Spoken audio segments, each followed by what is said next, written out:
Hola, soy Carolina Paulazo, médica especialista en diagnóstico por imágenes. Trabajo en el Hospital Córdoba y en el Hospital Italiano de Córdoba en el área de resonancia magnética. Voy a presentar un caso clínico imagenológico en el área de cabeza y cuello para la Federación Argentina de Radiología.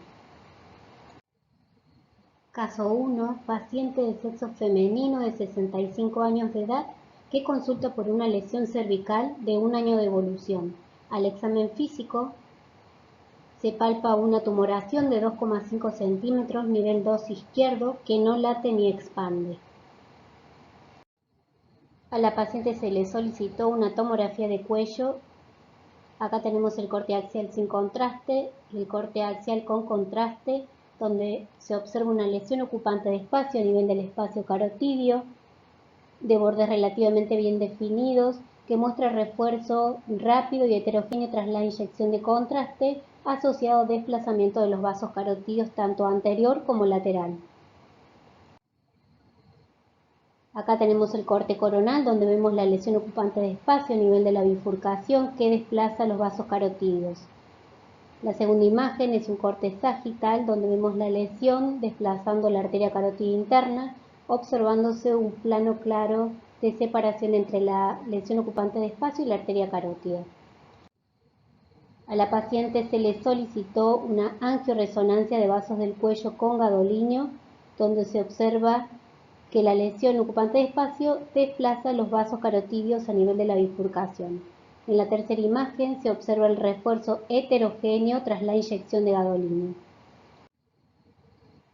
Cuando estudiamos el cuello, tanto por tomografía como resonancia, cuando encontramos alguna lesión en el cuello, lo que tenemos que hacer es ubicarlo en qué espacio del cuello se ubica. La lesión se localiza en el espacio yugular, en el triángulo posterior del cuello, en el espacio carotidio o en la región submaxilar. Nuestra lesión se localiza en el espacio carotidio.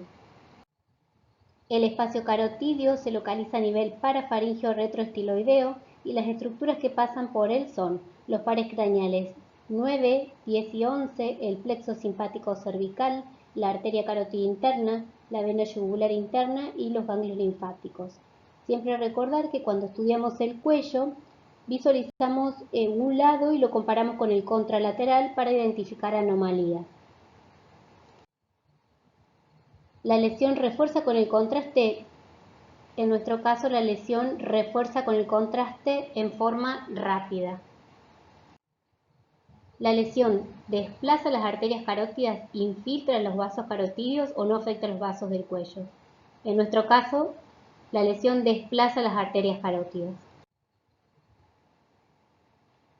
Dentro de los diagnósticos diferenciales de las lesiones ocupantes de espacio, a nivel del espacio carotídeo tenemos el schwannoma, paraganglioma carotídeos o conglomerados ganglionares. ¿Cuál es su diagnóstico? Nuestro diagnóstico fue un paraganglioma carotídeo. El espacio carotídeo puede tener diferentes patologías según la estructura de origen. Si se originan de los vasos, podemos tener disecciones o trombosis de la arteria carótida interna, paragangliomas de la arteria carótida interna, paragangliomas de la vena yugular interna, aneurismas de la arteria carótida interna, trombosis o tromboflebitis de la vena yugular interna. Si se originan de los nervios, podemos tener paragangliomas del nervio vago, schwannoma, o patologías congénitas como el quiste de la segunda hendidura braquial. Dentro de las patologías de los ganglios podemos tener adenopatías o conglomerados ganglionares. Y otras patologías que podemos tener son los abscesos, metástasis o invasión local de otros tumores. El diagnóstico definitivo fue un paraganglioma carotídeo. El paraganglioma carotídeo es un tumor benigno de origen de la cresta neural embrionaria, tiene un crecimiento lento, representa 1 de cada 30.000 tumores de cabeza y cuello, se cree que se producen por una respuesta fisiológica a una hipoxia crónica, por eso son más frecuentes en pacientes con cardiopatías cianóticas, EPOC o pacientes que están expuestos a grandes alturas.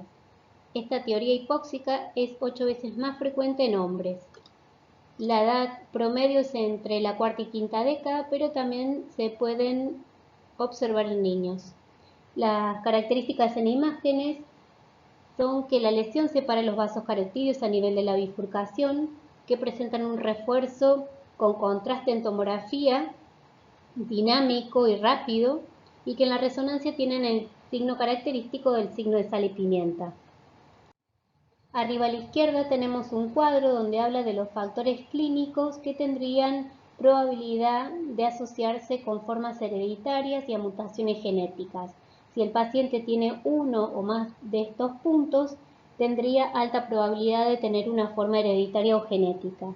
Las asociaciones hereditarias o genéticas estarían con el síndrome de neoplasias endocrinas múltiples, el síndrome de von Hippel-Lindau o el síndrome de paragangliomas múltiples. En el caso de sospechar paragangliomas múltiples, al paciente se le debe realizar un PET o una gammagrafía.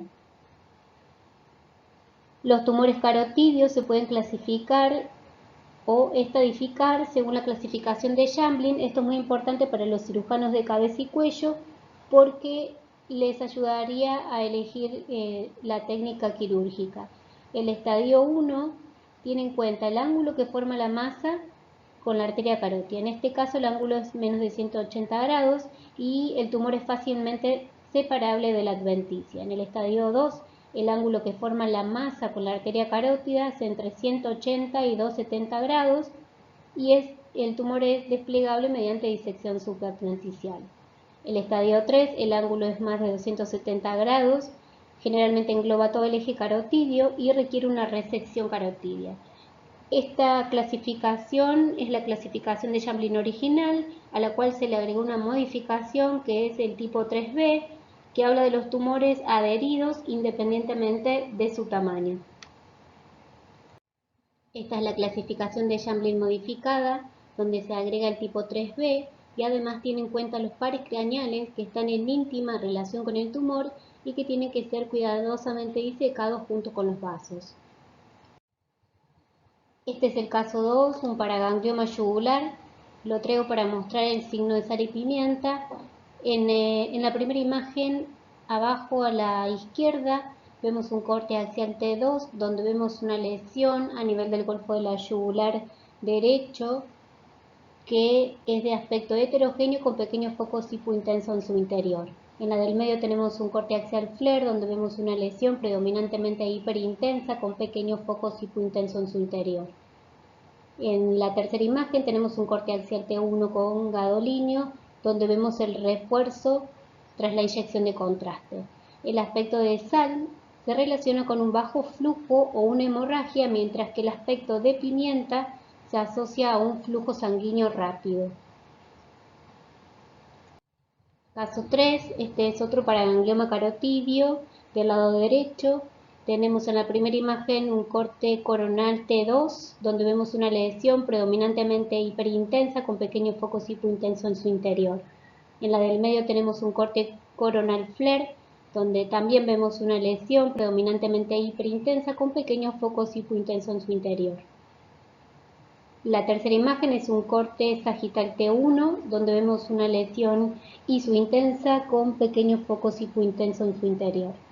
También es para mostrar el signo de sal y pimienta.